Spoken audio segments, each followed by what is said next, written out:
Hi, this is Teddy. Hi, this is Arthur. You're listening to Jennifer Taylor Skinner, host of the Electorette podcast on Two Broads Talking Politics, part of the Demcast Podcast Network.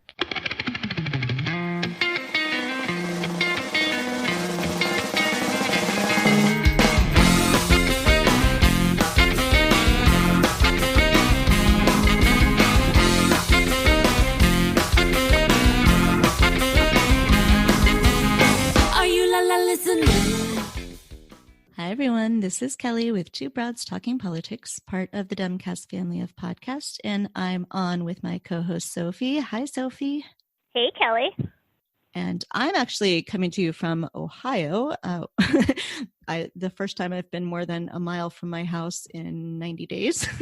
I'm now 400 miles away, so it's pretty exciting. And joining us today, we are super excited to have with us Jen Taylor Skinner, who is the host of Electorette and is a fellow mom of young kids. So hi, Jen. Hi, great to be here. Yeah, I'm excited. So we met briefly in person way back in February, the last time I had been more than a mile from my house when we were both in DC. But it's awesome to have you on the podcast. Yeah, I was just thinking that. I think the last time I was really far away from home was when we met in DC. So I think shortly after that, because I'm in Seattle in Washington State, and we were one of the first coronavirus outbreak epicenters, I think before even New York. So, it was only a couple of weeks after I returned from DC where, Governor Jay Inslee declared a state of emergency. So I didn't have any time to socialize, do anything before I was stuck in the house. I've been in the house for a very, very, very long time. Yeah, and you're in the house with a very little one. Yeah, a little one and a medium one and a big one. So the big one is my husband. The medium one is my 8-year-old. But yeah, and then the baby. Yeah.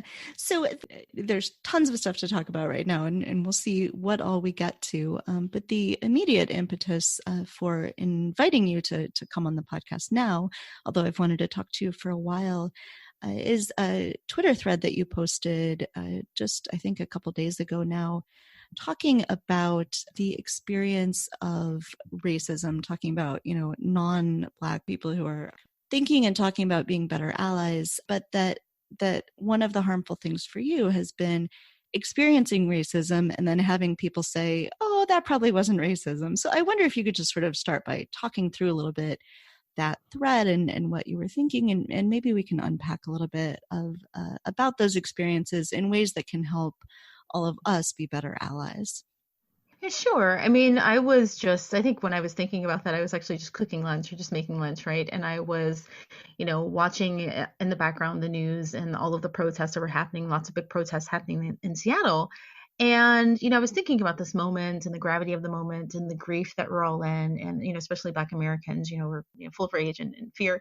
And, I was thinking I have this pain somewhere in my body, but I've never experienced what George Floyd has experienced. But yet I still have, this ache in this moment. And I was just trying to pinpoint where that was coming from, right?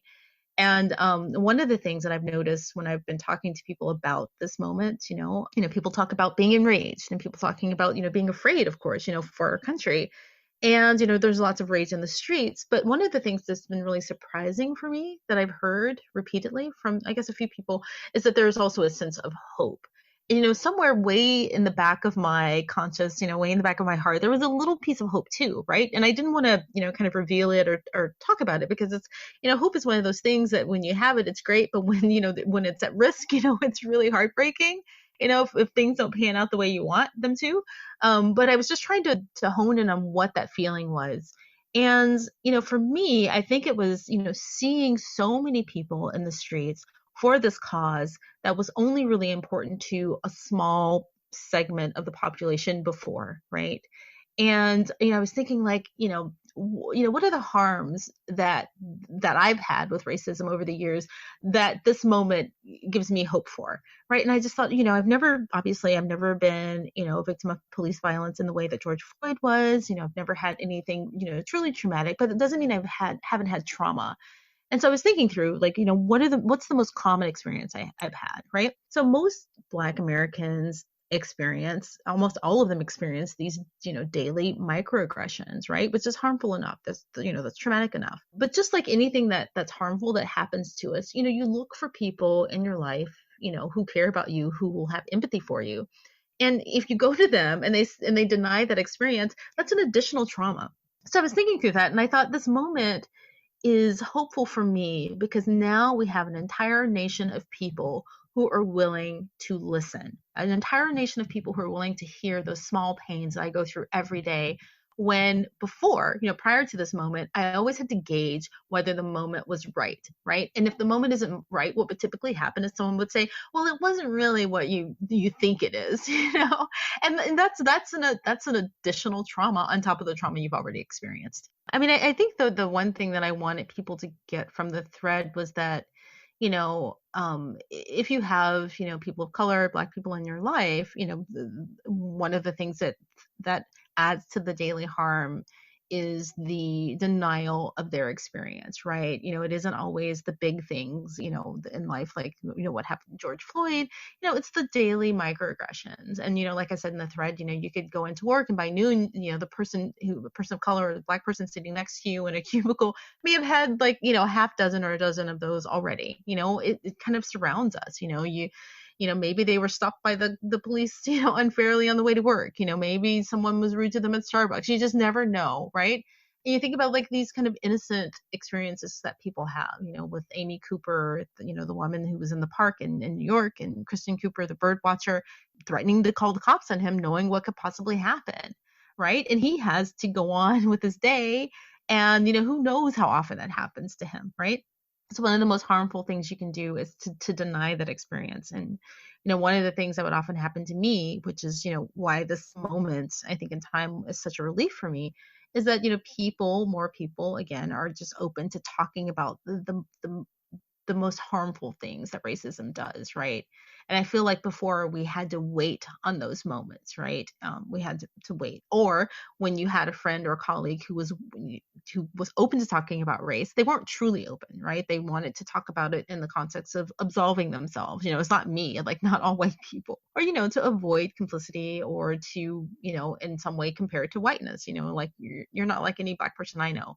And I guess I would ask, just don't do that.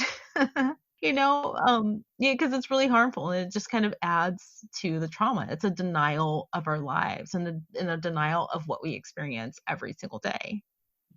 Yeah, I think that's so valuable. Thank you for that. I think that's important that we listen and that, I know that it's very difficult sometimes not to have your immediate reaction to things be sort of defensiveness and not me. And, but we're all in what is a very much a racist society. And so we make mistakes and we do harm inadvertently. And, I think being able to listen, really listen and accept that and apologize and learn from it can be very difficult, but I hope that everyone will work on that. So thank you very much for saying that. Yeah, no, thank you for inviting me to talk about it. What do you think it is about this moment that has sort of crystallized and brought so many people into support of Black Lives Matter and the protests? Because I keep thinking, like, to me, the moment feels so much like moments we've had before. And so what do you think it is that's really crystallized people and really helped so many people, particularly white people, to see that this is happening in the country? What do you think is, I mean, I know that George Floyd's horrible murder is the reason that this has sort of been kicked off, but what do you think it is about this moment that has really brought the rage to this boiling point? Yeah, that's a really good question. I mean, obviously I can't get into people's minds and to people's hearts, but so I can only guess, right? And, I think you're right. It does feel similar, but it feels very different in a lot of ways, right? I remember interviewing Alicia Garza a few years ago for the Electorette and was asking her about the Black Lives Matter movement. She's one of the co-founders of Black Lives Matter. Was telling her that, I think it was started in 2013 or 2012 after George Zimmerman was acquitted, of his murder of Trayvon Martin. And I think that's what launched the Black Lives Matter movement originally. And then, there were other protests, around Michael Brown and in Ferguson and Eric Garner in New York. And, there were protests, but they weren't as broad. They weren't worldwide. They weren't as, rageful. They were big, but it felt like they were primarily led and, and mostly attended by Black activists, right? You didn't have the, people in Iowa and people in Paris and people in New Zealand protesting. And I remember asking her and just kind of feeling, that was, like I said, it was a few years ago, asking her and saying that, I feel like in the beginning there was lots of passion behind Black Lives Matter, but I feel like it's kind of waned. And, living in Seattle, which is, a primarily white city, I said, I see the Black Lives Matter yard signs all around the city all the time. But given the fact that things haven't really changed fundamentally, there's still lots of police violence, there's still inequality, there's still, the criminal justice system, which unfairly, targets, Black Americans. And so they feel like it seems performative for a lot of people, just a performance only. And I actually don't really remember what her answer was, but I think in comparison to this moment, right? It's obviously, even if it's a performance, it's a huge performance. It's a big, long, huge, extensive worldwide performance. Anyway, to answer your question, I guess I would say that it's possibly because there was a video, right? It was, like watching a horror film. It was a really horrific video. There have been videos in the past, right? But this one I think was, even more jarring and really upsetting because you actually saw it from beginning to end, what actually happened. So that's one thing, and honestly, this is an analysis that I haven't actually heard anywhere. So I'm not really sure, but I guess one thing could possibly be Trump's presidency, right? He is, fueling this racism with, his rhetoric and, the shithole country. Sorry, you have to bleep that out. And, he's been racist. He's been racist on the campaign trail. He's been racist for his entire career when he was sued in the 80s, for not, leasing apartments to, Black residents in New York. So I think that having this person who is, I'm just going to say it, a white supremacist in the White House. And I think that rage of that, like the fact that we could get there, it's been simmering, right? So I think that in combination with what happened with George Floyd, his murder, on video, I think it was just, like a match that was just waiting to be lit. I mean, that's just my analysis of what is different about this moment, possibly. So it's interesting talking about it was originally a movement that was mostly led by and participated in by Black activists. I'm thinking about this right now. I live in Chicago, on the south side of Chicago, so I'm used to there being tons of protests all the time. But I am right now in Stark County, Ohio, which is a predominantly white county in Ohio. And yesterday there was, just down the street from where my parents are, a protest. It was apparently all high schoolers. It was about 20 people who showed up. And of course, they're all white because that's who lives here. And so I've been thinking about what that means to have pieces and parts of this protest. It's great that it's organic and it's great that it's everywhere.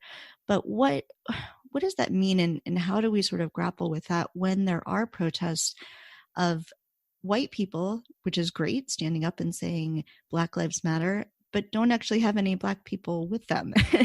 How do we think about these parts of the country where people are sort of waking up to this and realizing this is a problem, but they don't have any Black friends. They don't have the resources to turn to. They don't have the community to turn to learn about this. And and of course, I don't expect you to represent all Black people or all Black women or something, but is that something that you welcome, that you think is good? What would you want these people to be doing in this moment?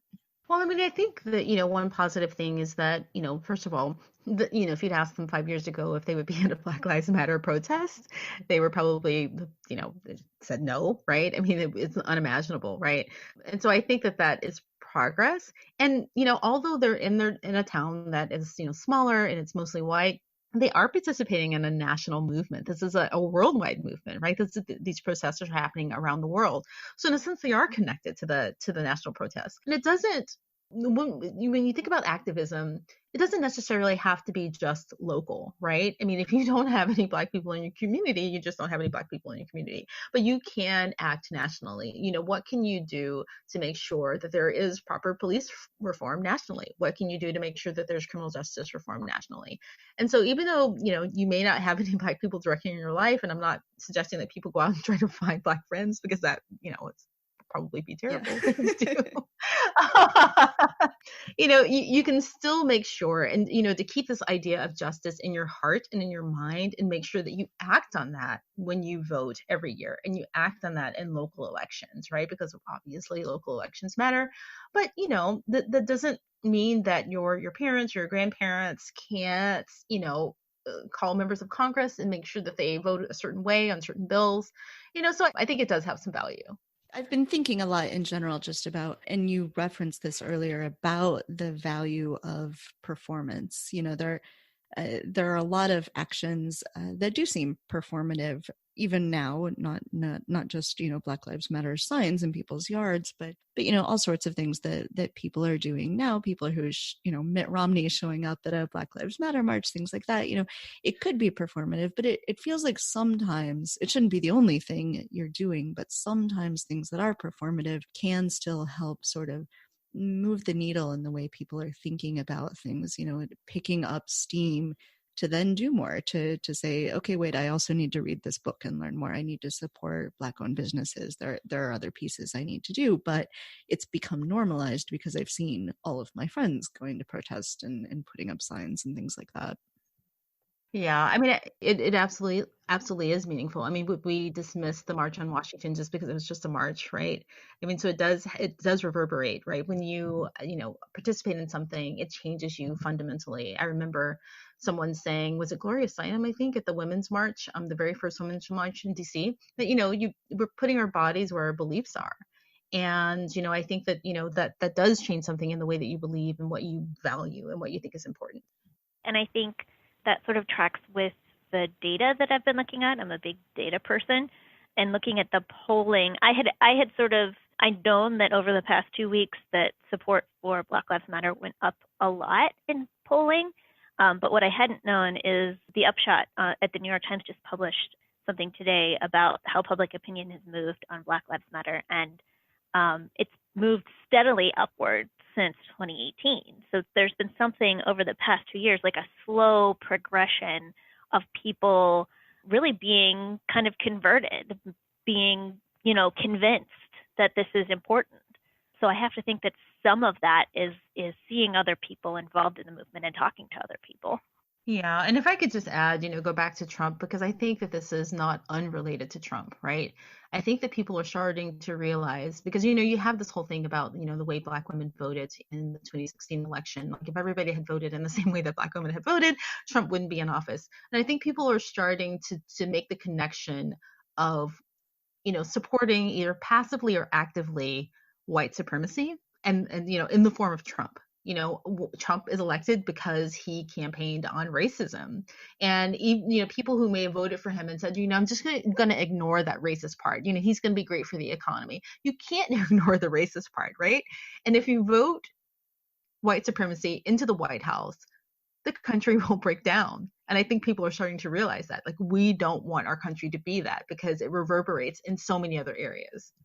Well, and we're quite literally seeing the country sort of break down right now, even before all of these protests started. 110,000 people are dead of a disease that we could have limited if we'd taken quicker action. The economy is in free fall. I think it's so strikingly obvious now to people. Yeah, I mean, he is actually in office. I mean, you can make this argument that he is actually in office because of his racist views, right? I mean, he, if you look at some analysis, like his running for office was a reaction to Obama's presidency. So his entire presidency is kind of wrapped up in his racism, and he is not qualified to be president. So he is in office and he's incompetent. And because he's incompetent, we have a really poor response to this pandemic. So I think a sort of natural follow-up to talking about the importance of sort of recognizing white supremacy and all the ways that affects us, and the importance of local elections, is we just had this election in Georgia, primary election, that was completely predictable what was going to happen, and yet it still happened. People waiting in line for hours and hours to vote. a brand new voting system that, clearly wasn't equipped to what was happening. How do we look at what happened in Georgia? How do we think about that more widely? It's not just Georgia. Georgia will continue to be an issue as long as the people in power are trying to actively suppress the votes. But it's not just Georgia, and we're going to see this much more widely in November. And I know that this is something, protecting the vote is something that you've thought about and that you've interviewed people about. Yeah, I mean, what do I think about it? I mean, what happened yesterday in Georgia, it's functioning exactly the way it was intended to function by the people who are in power, which is, Brian Kemp.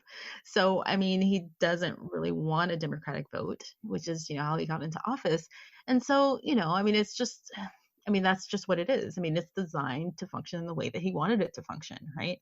We just need new leadership in Georgia, and we need new leadership nationally, right? I mean, yes, we saw it coming. We knew if anyone had expected anything different out of Georgia, I think that would have been naive, right? I mean, perhaps we didn't think it would be that bad, but it was, predictably. And again, I really don't know what to do other than to get new leadership. I'm not really sure where Georgia falls in terms of their allowance of vote by mail, but I would assume that it isn't anything close to being democratic or something that's easy for people to do, because again, that's not what Brian Kemp wants. I mean, I guess the sort of ongoing problem, the struggle of American democracy is, how do we change the people in power when the people in power are trying to stop us from voting? And I don't mean us as, meaning me perhaps, but it's clear that the people in Georgia want a change and are willing to stand in line for hours and hours to make that happen. Is there something around consciousness raising of people who should be caring? Is this something that the people in power are always going to try to stay in power? This is an open question. Obviously, I don't expect you to have the answer. I don't have the answer. But what do we think are some strategies that we should be thinking about going into November? Obviously, it would be great if the federal government would step in and do something around election security, but I don't see that happening prior to November. Yeah, I mean, I guess the thing that gives me hope is that you're right. I have done quite a few episodes on this, and there are women at the helm who are thinking about this. There's some really smart women out there working on this very hard problem. One of them recently I've spoken to was Andre Haley. She's the CEO of Vote.org, or the founder of Vote.org. And we have some really brilliant women who are working on this problem. It is a hard problem because it's been ongoing for, a really, really long time, but it's not being, I guess, on a national sense, on like a federal level, it isn't being addressed because, we've got a pandemic, we have other things, we don't have the White House, we don't have the Senate, but there are some people who are working on this problem. And Stacey Abrams is one. I mean, she's basically dedicated her career to voter suppression, or, stopping voter suppression. So I don't know. I mean, I guess I kind of, have some blind faith in those people who are working on this really hard problem. And a lot of people that I've spoken to have said that this pandemic is possibly a watershed moment. I've heard this a couple of times, in that a lot of, a few states, not a lot, but a few states have, shifted to vote by mail, which is a better system if it's done correctly. And, perhaps it'll mean, we'll have this nationally. I think it's been really interesting that I've noticed the recent elections and what's gone down in Georgia and in my state, Wisconsin, where people were literally risked their lives to vote in March. I think there's been a lot of awareness raised about not just voter sort of repression and intimidation, but also that a lot of people are not voting because of that and not because they don't care.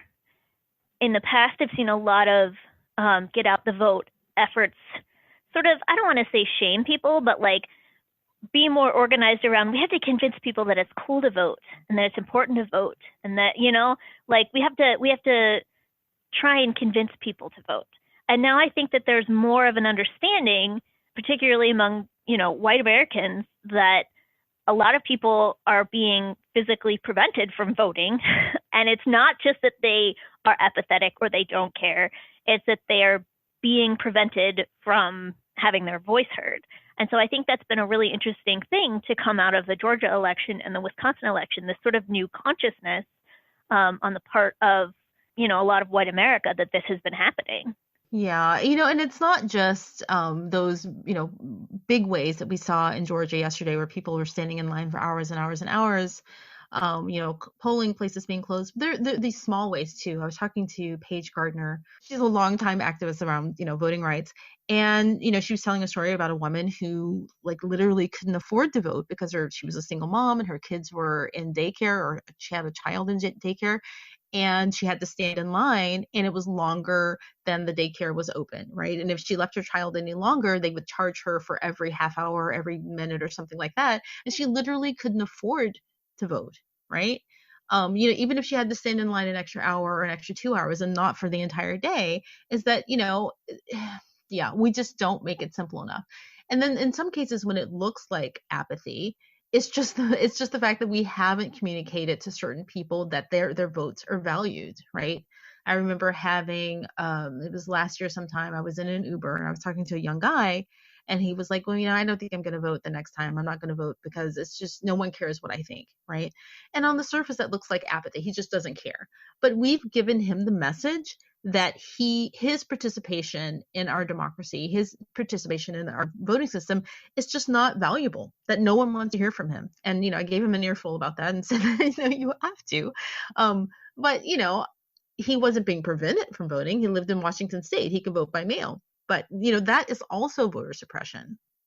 In some places, it's just almost shockingly surgical, the way that they've cut people out of the process. I became a voter advocate in Wisconsin in 2018, and I discovered that intentionally you can use a military ID to register to vote, but not a student ID, even if it has all of the same information.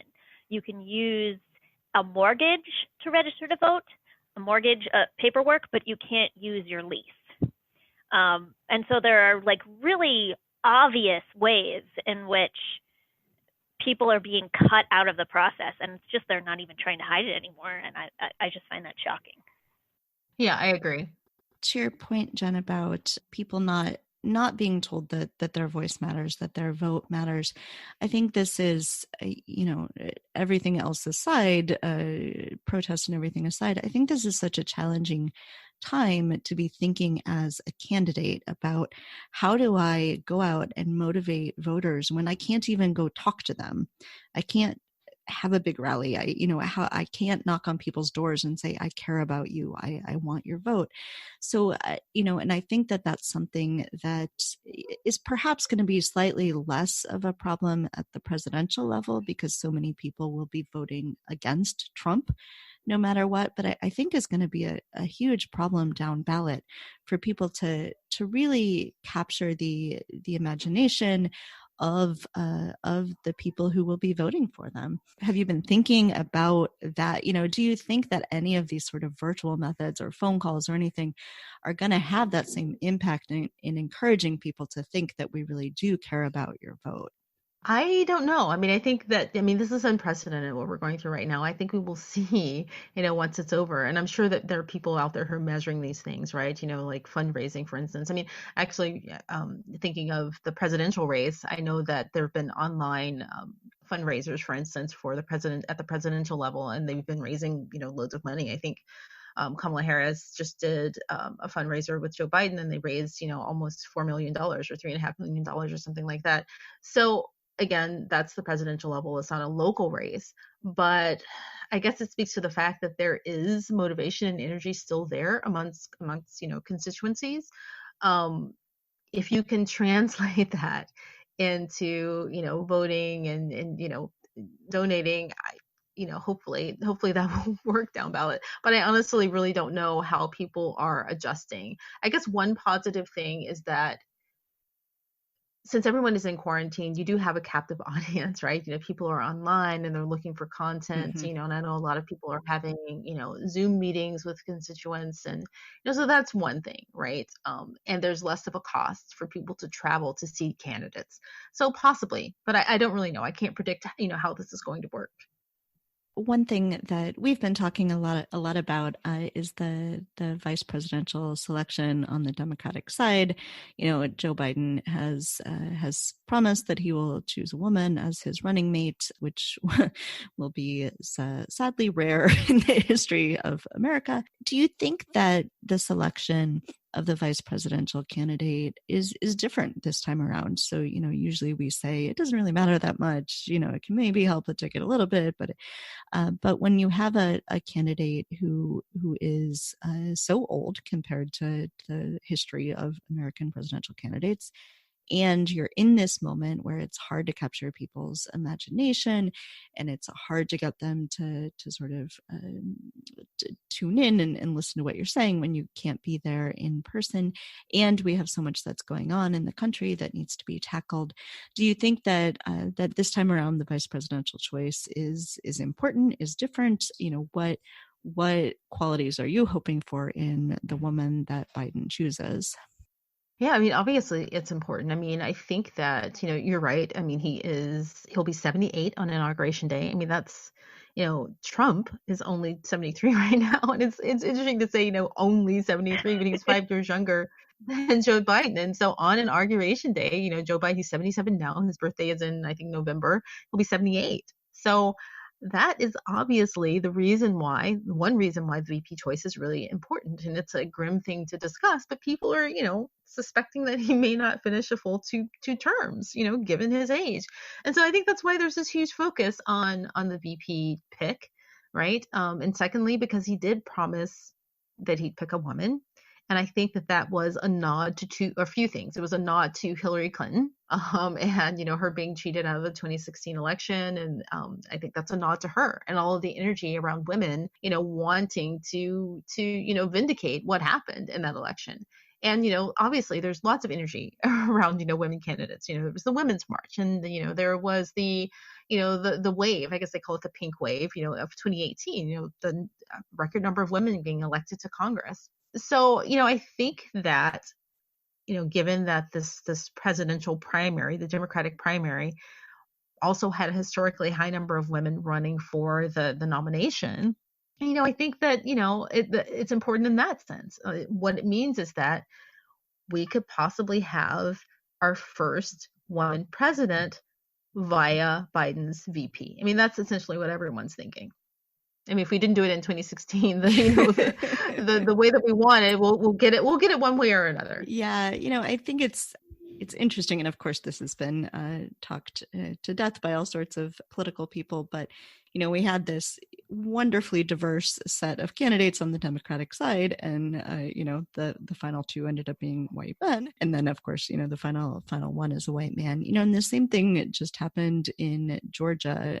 It's hasn't actually been called yet as we're speaking, but the primary for the Senate race in Georgia, this really wonderful pool of candidates. There were, I think, 2 black men, 2 black women, 2 white women, and 1 white man running, and it looks like the white man is going to win, and there are, of course, all sorts of other things going into this, and, none of these races comes down to just gender, just race, but I think it is interesting that we've had so many races where we're seeing really great diverse candidates, and yet it seems like in the end, possibly the people who are voting are choosing what feels safer, what feels more they've seen before. I don't know that we necessarily have an explanation, and Georgia is different than the U.S. is different than a million other races, but I think it's notable at least that this is happening.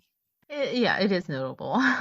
So, I mean, there's that. There's the factor that people are generally, comfortable voting for white men. That's what we've seen for, centuries and decades. But, also you have to think about the logistics of running a race. And I've interviewed lots of women who are running for office. Mm-hmm. And, there's the issue of, fundraising and, all the other things that hinder women when they run for office, right? I could, go through the gamut of things. But there are lots of reasons why, people would choose the white man over the woman or the person of color. I think that's why it was really important to see so many women on the stage during the primary, because it prepares people mentally for seeing a woman in leadership.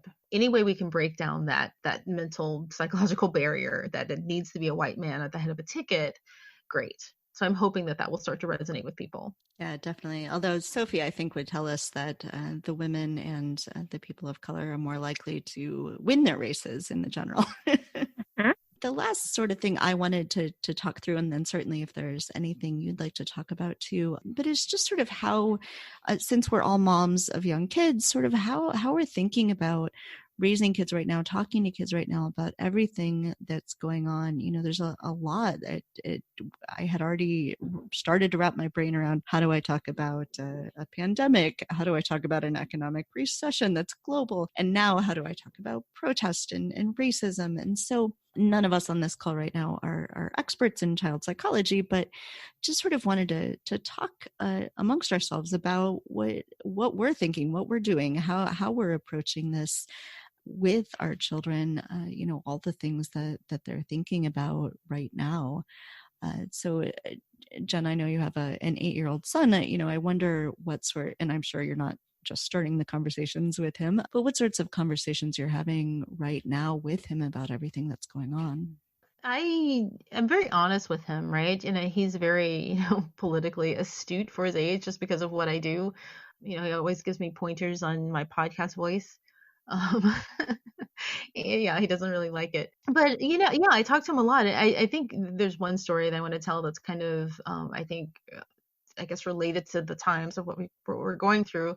A couple of years ago, I did this kind of meet and greet between citizens and police officers here in Seattle, and it was kind of a PR thing, right? Where you like meet a cop or like meet a clown or like meet a restaurant owner. And so an average citizen would go and they would meet someone in the other group, and they would ask them anything they wanted, right? And they would get it on video, and it would be kind of a PR thing. And I participated in the meet a cop, meet a Seattle cop. And at the time, my son kept saying that he was afraid of police officers. He just really didn't like them. He couldn't understand why someone who was tasked with the job to protect him and protect all of us would end up shooting people, right? And, he would hear this. I mean, it's really hard to protect kids from this stuff. You could hear it, just playing NTR or just having the news in the background. And he just kept hearing about, this police violence. I try to, explain it to him or, not make sure that he wasn't overwhelmed by that news. But that stuck in his mind. Like, these are the people that I'm supposed to go to protect me, but somehow they're violent with people. And I remember telling this to the police officer. I said, what are you doing to make connections with the community so that kids will have, and this is probably a naive question, but kids can have a positive relationship with police officers in their neighborhoods. And the police officer, and I tweeted about this too, another thread, he said, your kid probably watches too much television. I guess the implication is that, it's not actually true. He heard it on television, which doesn't really make sense, because if he heard it on television on the news, then it's probably true.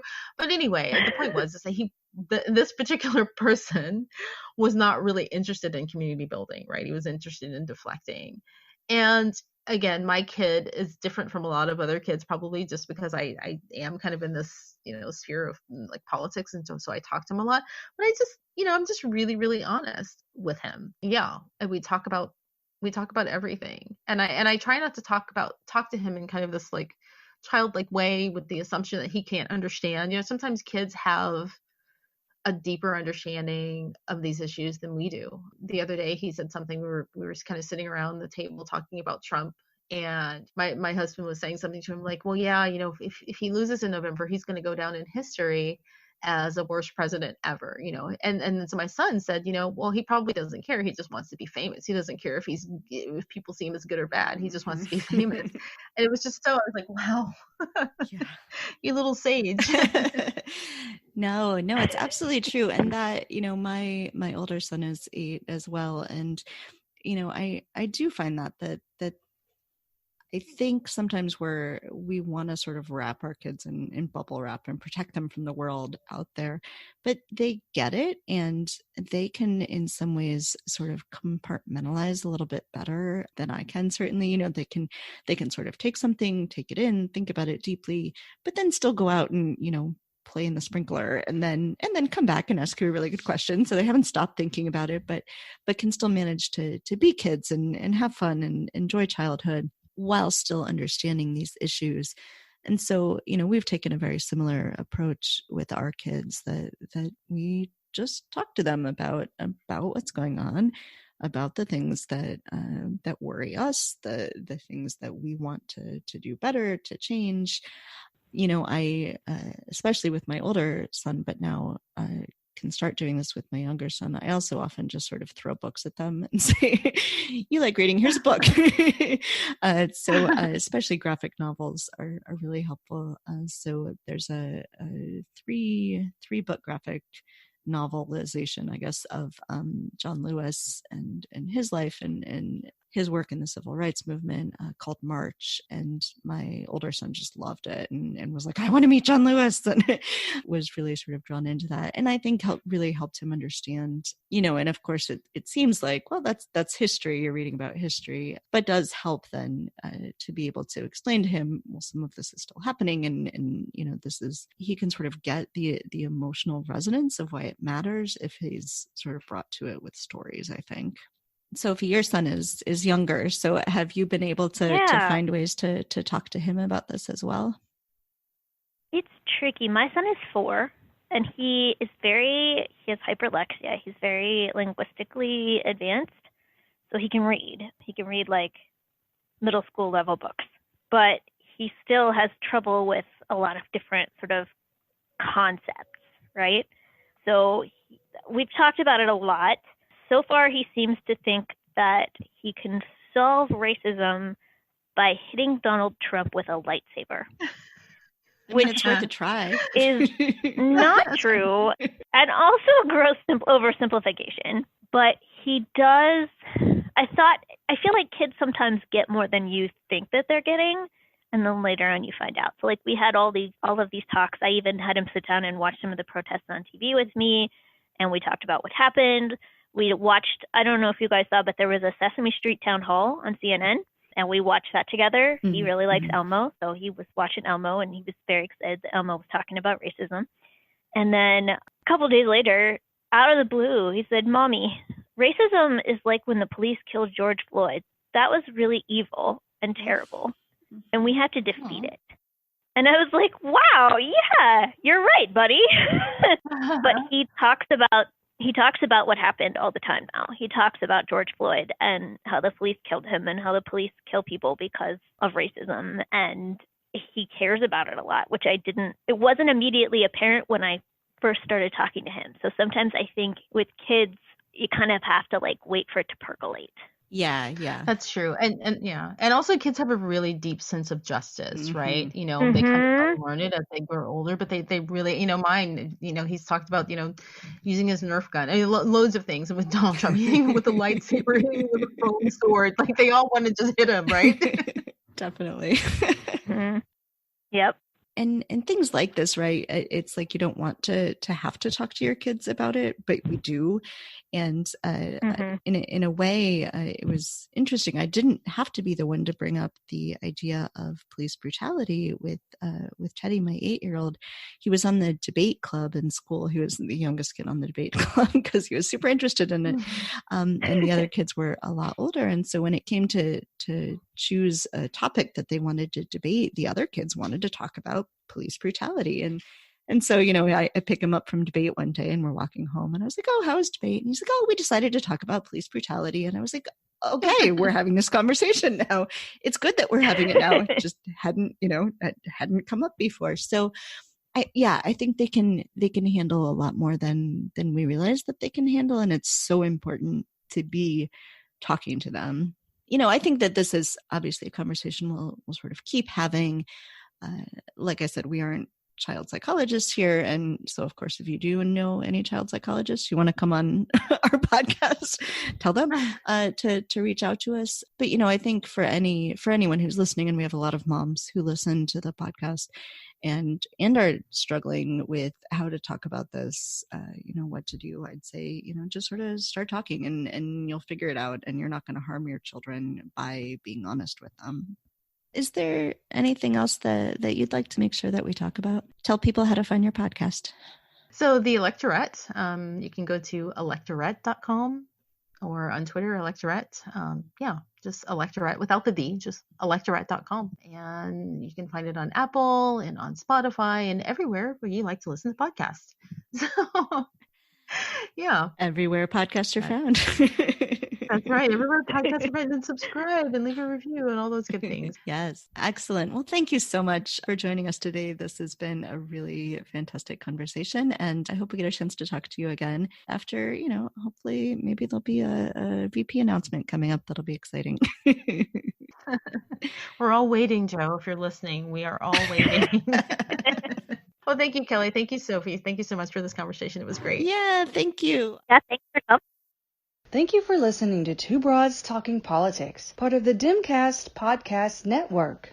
Our theme song is called Are You Listening? Off of the album Elephant Shaped Trees by the band Immunuri, and we're using it with permission of the band. Our logo and other original artwork is by Matthew Wethlin and was created for use by this podcast. You can contact us at twobroadstalkingpolitics@gmail.com or on Twitter or Facebook at Two Broads Talk. You can find all of our episodes at twobroadstalkingpolitics.com or anywhere podcasts are found.